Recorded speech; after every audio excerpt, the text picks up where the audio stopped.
שבת פרשת לך לך, אברהם אבינו מקבל ציווי ללכת מארצו, ממולדתו, מבית אביו, לארץ לא ידועה. ללא היסוס הוא לוקח את עצמו ועושה מסע ארוך יחד עם משפחתו. יש אומרים שלקח בן משפחה אחד יותר מדי, שלא היה אמור לקחת את לוט, אבל בסופו של יום לקח גם אותו. אברהם הולך הלוך ונסוע הנגבה, אומר רש"י, לדרומה של ארץ ישראל בשל רעב כבד ביותר שהיה בארץ באותה תקופה.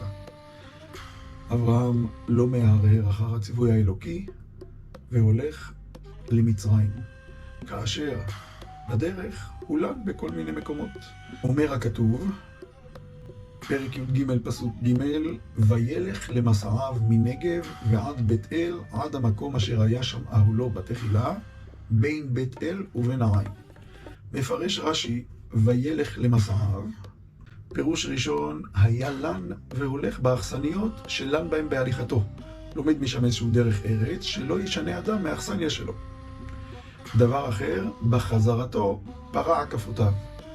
מדרש בראשית רבה אומר שבדרכו חזרה, אברהם, לפי הפירוש הזה, לווה כספים, או שהיה חייב כספים לכל מיני בעלי פונדקים בדרך, ופרע את כפותיו כשהוא חזר.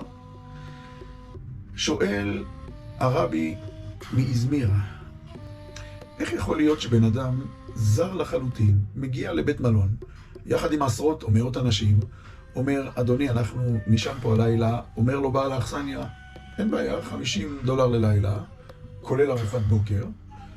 ואברהם אומר, אין בעיה, פשוט לא עכשיו, כשאני אחזור אני הולך למצרים, כשאני אחזור אני אשלם לך.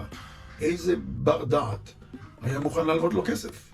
לכן אומר הרב, כנראה שפרע כפותיו, בפירוש רש"י ובמדרש רבה, מדבר על הקפות אחרות לגמרי. כידוע, לאברהם אבינו היה תפקיד גדול בעולם, אולי התפקיד הגדול ביותר שהיה לבן תמותה מתחילת האנושות, שזה בעצם להפיץ את היותו של הקדוש ברוך הוא אחד ושמו אחד. למעשה המקור של כל הדתות המונותאיסטיות שמאמינות באל אחד הוא אברהם אבינו. כך שכאשר אברהם מצווה לעזוב את ביתו ואת מולדתו, ורואים כל אותם בעלי אכסניות את אברהם מתבזה בכך שהוא צריך את אותה ארץ שהוא צווה ללכת אליה, לעזוב ולרדת למצרים כדי לאכול. אומרים, רבי אברהם, אתה מאמין באל אחד, יכול להיות שהאל הזה קצת תיעתע בך? איפה אברכך ואברך שמך ויהיה ברכה? אברהם ממשיך והולך הלוך ונסוע הנגבה. כאשר הוא חוזר ממצרים עם רכוש גדול, כבד מאוד בכסף ובזהב ובמקנה, הוא עובר בדיוק אצל אותם אנשים שפקפקו באמונה שלו, שפקפקו באמינות של מה שהוא אמר להם לגבי היותו של הקדוש ברוך הוא אל אחד, ואומר להם, רבותיי, סברתם שאני מסכן, שהקדוש ברוך הוא נטש אותי, כל זה היה בסך הכל ניסיון. למעשה, לפי אחת השיטות, הניסיון הראשון שנוסע אברהם אבינו.